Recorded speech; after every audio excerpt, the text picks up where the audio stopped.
Hello friends, स्वागत है मेरे चैनल होम पीसीएस में। आज हम अकबर पार्ट टू के बारे में जानेंगे। अकबर पार्ट टू से मतलब है कि पार्ट वन मैंने अकबर के बारे में पढ़ा दिया, अकबर का जीवन परिचय वगैरह। अब अकबर के साम्राज्यवादी जो नीति है, वो अकबर ने अपना साम्राज्यवादी की नीति कैसे फैलाया, कैसे विजय करता गया, मतलब दूसरे राज्य को फतह कैसे करता गया, उसके बारे में जानेंगे। शुरू से जानेंगे तो सबसे पहले जो देखिए 1560 तक तो वो बैरम खां संरक्षण था अकबर का, जो सेनापति था। उसके बाद उसको मक्का भेज देता है, वहाँ तक मैंने देखा था, और अकबर का शादी वगैरह देखा था। आपको दिखा दें कि अकबर का जो शादी हुआ था, ये रुकैया बेगम, सलीमा बेगम और जोधाबाई जो वगैरह, यहाँ तक देखा था भाड़मल के बारे में। तो आइए एकदम पूरा डिटेल से देखते हैं। तो अकबर का साम्राज्यवादी नीति, मालवा विजय उसने करवाया था आदम खां से। आदम खां के बारे में मैंने पहले बता दिया आपको, इसी से करवाया था, और इसकी मृत्यु भी कर देता है इसका, अकबर का जो वजीर की हत्या के कारण। आदम खां और पीर मोहम्मद को दो व्यक्ति रहता है, और उसको मालवा विजय करने भेजता है कौन? मोहम्मद जलालुद्दीन अकबर। और कब भेजता है? तो 1561 से 62 में, जो आदम खां और पीर मोहम्मद ये विजय करता है, मालवा विजय करता है, और मालवा की सूबेदारी मांग लेता है कौन? आदम खां। मेन सेनापति आदम खां था, क्योंकि अकबर से रिलेटेड था, मतलब इसके दाई माँ का बेटा था, ठीक है। और मालवा का जो शासक रहता है वो बाज बहादुर रूपमती, इसके बारे में अलग से वीडियो बनाएंगे हम। रूपमती जो बहुत ही सुंदर स्त्री थी, जिस पे अकबर मोहित हो जाता है। ऐसे अकबर क्यों आक्रमण करेगा दूसरे जगह पे, जब तक कुछ वजह ना हो। तो यहाँ की वजह थी कि ये बहुत ही सुंदरमती थी, और अकबर मोहक हो गया था। और बाज बहादुर, इसकी अलग से वीडियो आएगी, बहुत ही डिटेल से हम बताएंगे। अभी अकबर का विजय अभियान देख रहे हैं। तो दूसरा था जौनपुर में विद्रोह और चुनार पर अधिकार। तो दूसरा आक्रमण जो हुआ था, देखिए जौनपुर का जो शासक था वो आदिल शाह सूरी था। मतलब ये शेरशाह सूरी वाला ही चल रहा है, शेरशाह सूरी का कोई रिलेटिव था, मतलब भाई। मैंने शेरशाह सूरी के चैप्टर में बताया आदिल शाह सूर के बारे में। ये आदिल शाह लिखा गया, यहाँ लो होगा, आदिल शाह सूर। इसका पुत्र था शेर खां। शेर खां वो नहीं, शेरशाह सूरी नहीं, उसका कोई और है। इसका पुत्र है दिल शाह का शेर खां। ये कौन था?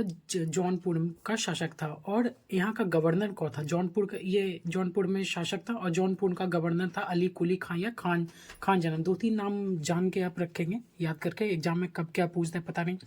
तो जौनपुर का गवर्नर था अली कुली खां या खान जानम, ठीक है ना। ये अकबर के अंडर काम करता था। तो अकबर ने इसको भेजा कि जाओ, वहाँ का विद्रोह हो जाता है, जो शेर खां विद्रोह करता है उसको दबाने के लिए। तो जौनपुर का विद्रोह दबाता है गवर्नर, और इसी को अकबर ने चुनारगढ़ छीन लेने के लिए भेजा। देखिए जौनपुर भी और चुनारगढ़, तो जौनपुर और चुनारगढ़ दोनों पे अधिकार कर लिया कौन? अली कुली या खान जानम। तो अकबर का शासन हो गया। उसके बाद जयपुर अधीन था। जयपुर आमेर में पड़ता है। तो आमेर का राजा कौन था? भाड़मल। एक्चुअली मैंने बताया कि जब अकबर मुअद्दिन चिश्ती के दरगाह पे जा रहा होता, तो रास्ते में भाड़मल राजा जो रहता है आमेर का, वो देख के सिलेंडर कर देते हैं और स्वीकार कर लेते हैं, और इसकी पुत्री जोधाबाई से अकबर का विवाह भी होता है। तो और अपना बेटा पोता को मुगल सेना में भेज देता है, ठीक है ना। ये कब होता है? 1562 में। एक मेड़ता था, मेड़ता में जयमल था। जयमल एक्चुअली जो जयमल है वो अधीनता स्वीकार नहीं करता, शहीद हो जाता है, और यहाँ पे अकबर को शर्मिंदगी महसूस करनी पड़ती है। अभी मैं इसकी कहानी अभी डिटेल से देखेंगे जयमल के। और 1562 में शरीफुद्दीन भी अधीनता स्वीकार कर लेता है, ठीक है। गोंडवाना विजय 1564 में होता है। वीर नारायण एवं दुर्गावती यहाँ का शासक रहता है। इसके बारे में एकदम बहुत ही जबरदस्त कहानी है रानी दुर्गावती के बारे में। अपने पुत्र को गोदी में लेके, मतलब कंधे पे बांट के लड़ाई करता है, जैसे रानी लक्ष्मीबाई करती है, उसी तरीके से ये इसका दुर्गावती कहानी। अगर मैं इसका वीडियो बनाऊंगा तब आप देखेंगे, तब बहुत ही ज़बरदस्त है, ज़रूर देखिएगा। यादगार है, विजय इतिहास है। एक तरह से मुगल से हारता दिखाई दे रहा होता है, तभी मतलब अचानक से जब इसकी कहानी दिखाएंगे तब आपको पता चलेगा। तो अशफ खां, यहाँ का अशफ खां रहता हुआ स्वयं अधीनता स्वीकार कर लेता है, ठीक है, इसके रानी दुर्गावती मरने के बाद। अब देखिए मेन इंपॉर्टेंट क्या है। देखिए 4 गो विजय तो देख लीजिए। अब 5वां नंबर चित्तौड़ पे। तो मेन था चित्तौड़ पे अकबर क्यों विजय करना चाहता था? चित्तौड़ कहाँ पे है? तो राजस्थान में, आपको पता है। तो 1567 से 1568 ईस्वी तक यहाँ पे इस टाइम में, इस पीरियड में अकबर विजय करता है। तो क्यों करता है? एक्चुअली अकबर को जाना था, अकबर रहता कहाँ पे था? दिल्ली के बादशाह था। उसको विजय क्या करना था? गुजरात। तो गुजरात क्यों विजय करना था? गुजरात विजय करने का कारण क्या था? तो गुजरात इसलिए विजय करना चाहता था। तो आप भारत का नक्शा अगर बनाएंगे इस तरीके से, देखिए मैं बना के दिखाता हूँ आपको, सिर्फ गुजरात का ही नक्शा बनाऊंगा।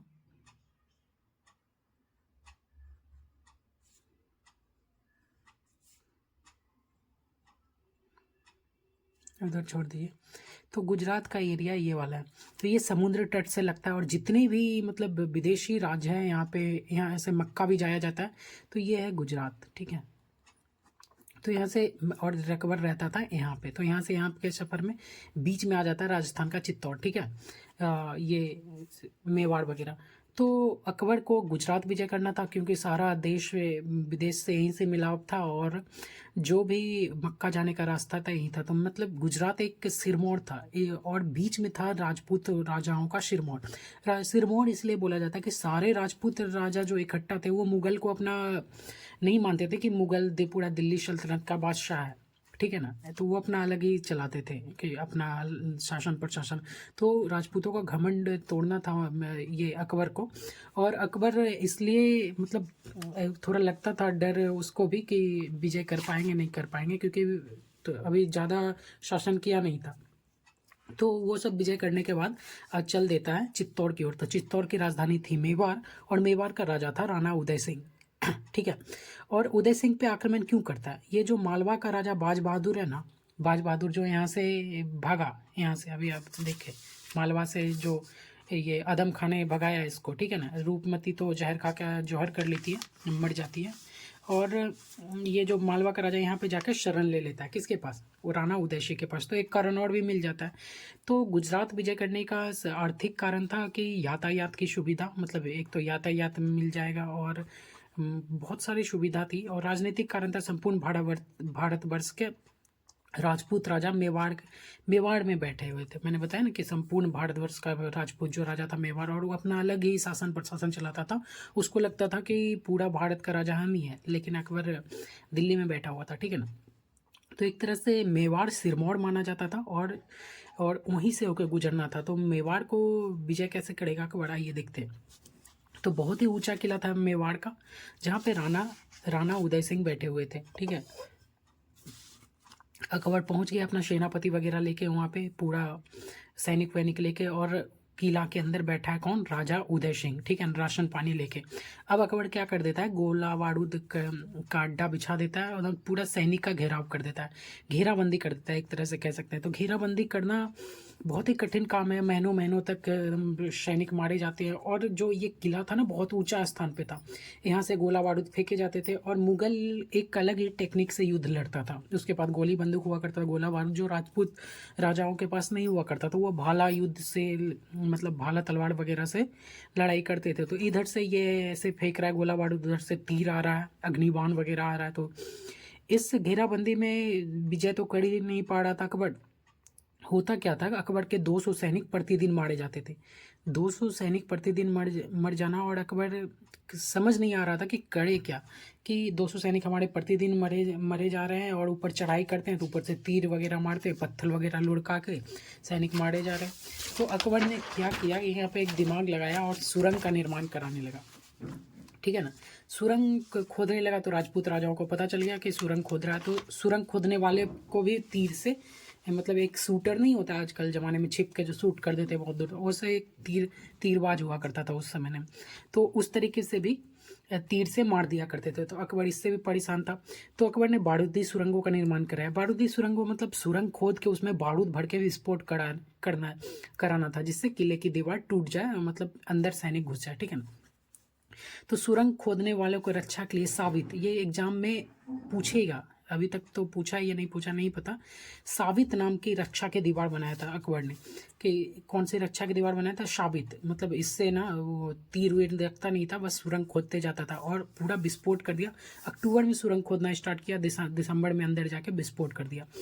विस्फोट करने के बाद क्या हुआ कि जयमल वहाँ का मेन सेनापति था, राजा उदय सिंह का। जयमल और फत्ता का नाम सुने होंगे आपने, कि जयमल जो होता है घायल हो जाता है, और बहुत ही होनहार खूंखार जो भी कह सकते हैं आप, बहुत ही ताकतवर सेनापति था। अब जयमल घायल हो जाता है तो वहाँ के लोगों को लगता है, जो भी और बड़े बड़े सेनापति थे, कि अब राणा उदय सिंह की जान खतरे में है। तो राजा उदय सिंह को पहाड़ियों, अरावली के पहाड़ियों में भेज देता है वहाँ के लोगों कि आप जाइए वहाँ पे, सिर्फ हम यहाँ पे युद्ध करते हैं। अब जिम्मेदारी फत्ता के ऊपर आ जाती है। फत्ता जयमल को अपने कंधे पे बैठाता है। फत्ता अपने ऊपर जयमल को बैठाया और दोनों भाई दोनों हाथों से तलवार से मुगल सेना का इतना बड़ा नरसंहार करते हैं कि सिर्फ कटी हुई मुंडी का मीनार बना देते हैं, जैसे हेमू में बनाया था मुगलों ने।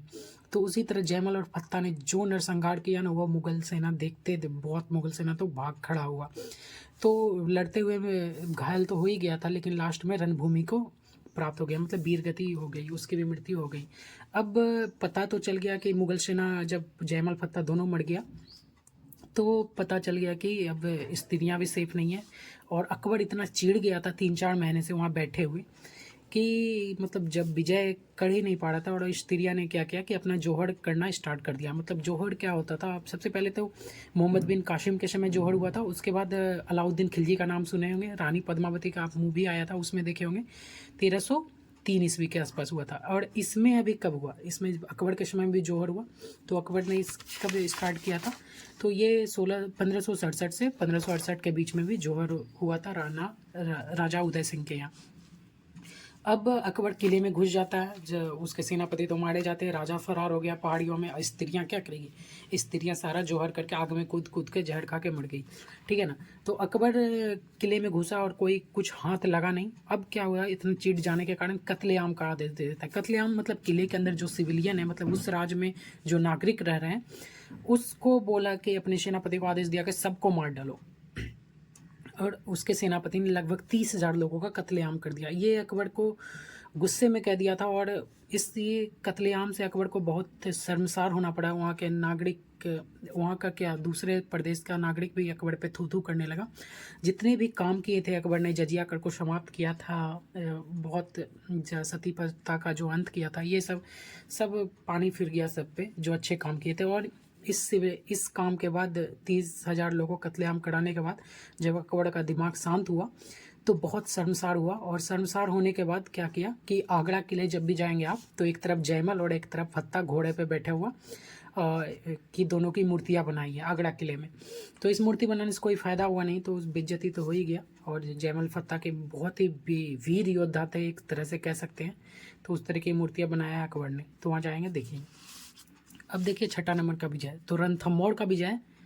रणथंभौर का विजय में क्या हुआ था, 1569 कह सकते हैं, हाँ 1569 ही है।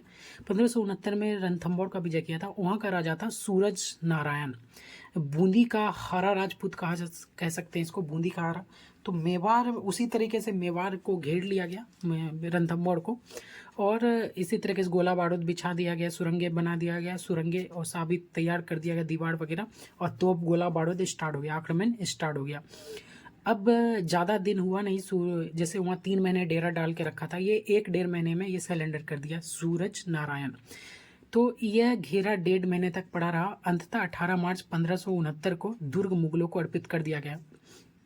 दुर्ग मुगलों को, मतलब सूरज नारायण सिंह ने सोचा कि हमारा भी हाल चित्तौड़गढ़ जैसा ना हो, हमारी स्त्रियों को जोहर करना पड़े, पूरे जनता को कत्लेआम ना कर दिया जाए, इसलिए 1-1.5 महीना में उसने सरेंडर कर दिया। अब देखिए 2 मत हैं यहाँ पे, 2 मत मतलब 2 गो लोग हैं। एक टांड के अनुसार कहता है कि खुद अकबर ने अपना जो अकबर के अंदर जो थे भाड़मल के 2 बेटे पोते, मान सिंह और के भगवान दास, उसको भेजा था संधि करने के लिए, और संधि हो गया था। लेकिन बंदायूनी कहता है कि सूरज नारायण के 2 पुत्र थे, एक का नाम था दंड, एक का नाम था भोज, दोनों को मुगल सेवा में भेज दिया गया। तो अपना अपना मत याद रखिएगा, ठीक है।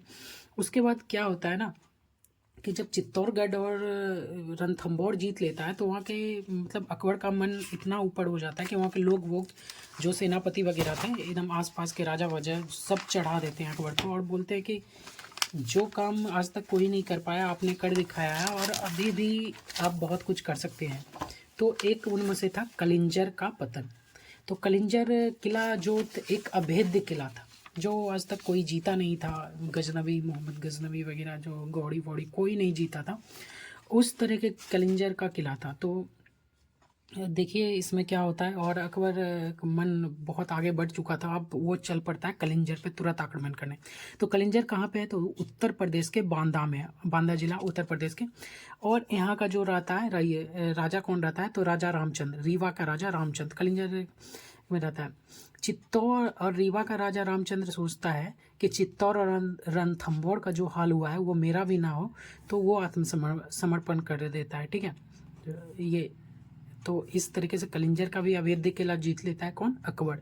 ठीक है, और कलिंजर का किला जीतने के बाद मुगल सेनापति मजनू खां, मुगल का एक अकबर का ही सेनापति था मजनू खां या काका शाह, इसको क्या करता है, वहाँ का गवर्नर बना देता है कलिंजर का। ठीक है, अकबर का देख रेख देख के चला जाता है। तो आइए अभी और देखते हैं थोड़ा सा। तो उसके बाद होता है मारवाड़ पर अधिकार। मारवाड़ पर अधिकार कब करता है, तो 1570। ये अभी अकबर राजस्थान में ही फंसा हुआ है। ठीक है ना, मारवाड़ पे अधिकार। अकबर ने नागौर की यात्रा की। नागौर की यात्रा में क्या था, जोधपुर, जैसलमेर और बीकानेर। तो देखिए जैसलमेर में रावल हरि राय और बीकानेर में राजा राय कल्याणमल, इन दोनों से विवाह प्रस्ताव कर लिया अकबर। तो विवाह प्रस्ताव कर लिया तो ऑटोमेटिक संधि हो गया और ये अकबर के अंडर आ गया। राजा राव चंद्रसेन ये जोधपुर में थे। तो राजा राव चंद्रसेन ने आत्मसमर्पण किया। ठीक है, इसने भी आत्मसमर्पण किया। इस प्रकार 1570 ईस्वी के अंत में मेवाड़ तथा उसके अधीनस्थ राज्य डूंगरपुर, बांसवाड़ा और प्रतापगढ़ को छोड़ के संपूर्ण राजस्थान ने अकबर का अधीनता स्वीकार कर लिया। देखिए कुछ उपवाद था, कुछ जिला, ठीक है ना, डूंगरपुर, बांसवाड़ा और प्रतापगढ़, ये अभी भी यहाँ के राजपूत ऐसे थे कि अकबर की अधीनता स्वीकार नहीं किया था। अब उसके बाद जब राजस्थान जीत ही लिया, जीत क्या लेगा, तो आप देखे होंगे कि यहाँ पे जो जयमल और फत्ता का कत्लेआम करवाया था, यहाँ पे शर्मसार होकर भागना पड़ा अकबर को। वहाँ पे 30,000 लोगों को सिविलियन जो कत्लेआम कर दिया था। एक तरह से मतलब जीत लिया था, लेकिन वहाँ पे कोई राजा को गद्दी पे नहीं बैठाया अकबर, और वहाँ से हटना पड़ा। तो यहाँ स्वतंत्र ही राज थे एक तरह से कह सकते हैं आप। उसके बाद देखिए गुजरात विजय। प्रथम गुजरात विजय 2 बार करेगा अकबर। एक बार जो बुलंद दरवाजा का निर्माण कराता है, ये प्रथम है। और क्यों करना चाहता है, तो देखिए गुजरात में एक राजा था पहले, मुजफ्फर खां तृतीय नाम था उसका। ठीक है ना, 1571 से 1572 ईस्वी के बीच प्रथम अभियान होता है गुजरात अभियान। तो क्यों करना चाहता था, सबसे पहले तो व्यापार का केंद्र था। मैं जितने भी व्यापार होते थे देश विदेश से, गुजरात से ही होते थे, क्योंकि समुद्र था यहाँ पे, और समुद्र होने के कारण जितने भी राज्य थे सबसे व्यापार होता था। तो इसीलिए जीतना पड़ता है। तो व्यापार किस किस राज्य से होता था, तुर्की, सीरिया, फारस, ट्रांसक्सियान, यूरोप, ये सभी देशों से व्यापार होता था। और हज यात्रा के रास्ता भी गुजरात था, तो इसलिए जीतना पड़ता था। एक तरह से पूरा शक्तिशाली राज्य था गुजरात, और उसको जीतने के बाद अकबर बहुत आगे चलता चला जाएगा। तो मुगल सेनापति समय अकबर जो था वो सॉरी यहाँ पे तो मिस्टेक हो। गुजरात में एक तरह से संपन्न और समृद्धशाली राज्य था। समृद्धशाली मतलब बहुत ही गुणवत्ता था, लेकिन शक्तिशाली नहीं था, मतलब कोई शक्तिशाली राजा नहीं थे वहाँ पे। तो देखिए क्या होता है, स्थिति क्या होता है, स्थिति यह होता है कि मुजफ्फर खां तृतीय वहाँ का राजा है, गुजरात का राजा है, और अमीर और सरदार, मतलब वहाँ पे कुछ अमीर और सरदारों रहते थे, उसके बीच हमेशा संघर्ष चलते रहता था, एक दूसरे से लड़ते झगड़ते रहते थे। और शक्तिहीन कौन था, मुजफ्फर खां तृतीय। अब अकबर को यही बात का फायदा उठाएगा। ठीक है ना, इन दोनों के बीच गृह युद्ध चलते रहता था।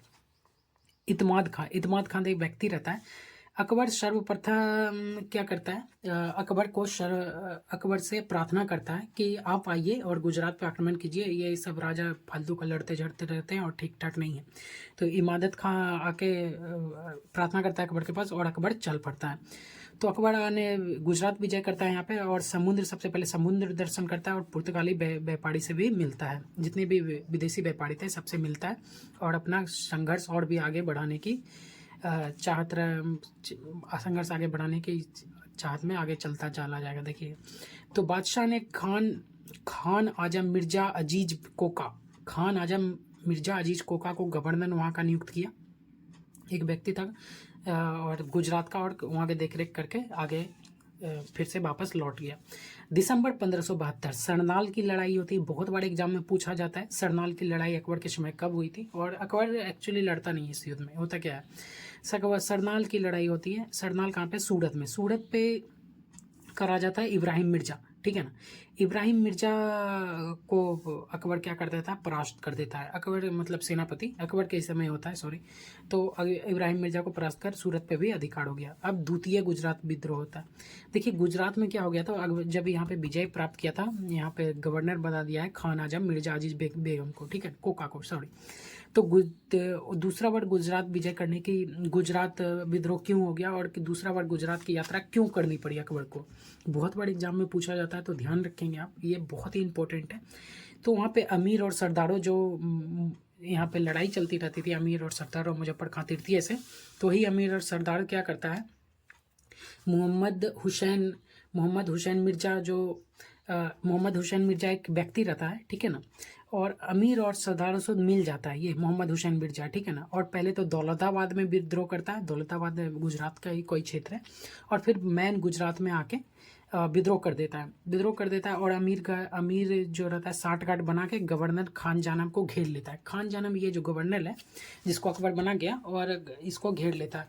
और जब ऐसा होने से कुछ दिन पहले तो खान जानम को पता चल ही जाएगा गवर्नर को कि मेरे साथ ऐसा होने वाला है, मेरी मृत्यु करने वाला है, तो ये अकबर को संदेश पहुंचा देता है।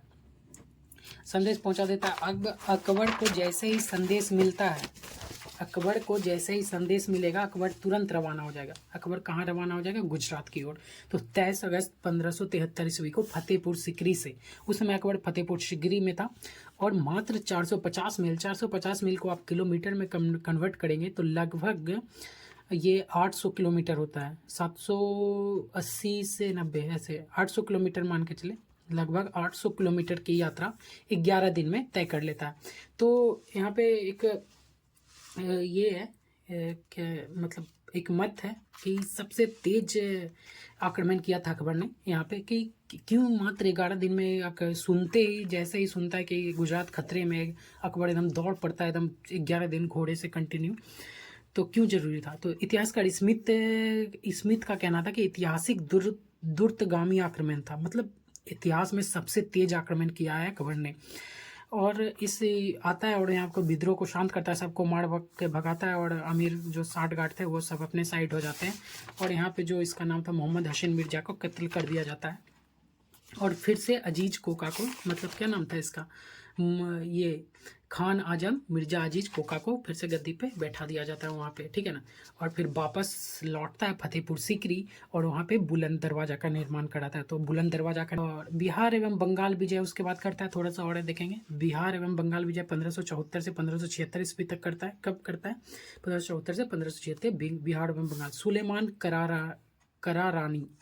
करारानी एक व्यक्ति है, यह शेरशाह के शासनकाल में बिहार का गवर्नर रह चुका था। शेरशाह के समय बिहार का गवर्नर रह चुका था। सूरवंश के पतन के पश्चात स्वाधीनता स्वीकार कर देता है, स्वाधीनता, ठीक है, मतलब कि स्वतंत्र हो जाता है कि पहले तो हम शेरशाह सूरी के अंडर थे, अब नहीं है, तो बंगाल और बिहार अब शेरशाह सूरी नहीं है तो हमरे अंडर है, अपने आप को राजा घोषित कर देता है।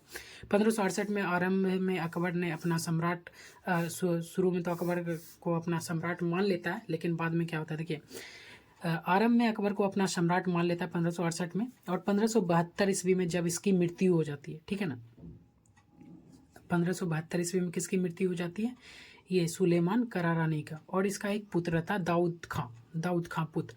ये स्वाधीनता पुनः घोषित कर देता है, पुनः स्वाधीनता घोषित कर देता है, बोलता है हम राजा, हमारा ये बाप अकबर के अंडर काम करता था, हम नहीं करेंगे, और झूठ मूठ का जाता है। वो किला जमानिया गाजीपुर उत्तर प्रदेश में है, इस किले पे आक्रमण करके ये यहाँ के विजय प्राप्त कर लेता है इस किले पे, झूठे फूसका, अभी सेना वोना है ना इसके पास।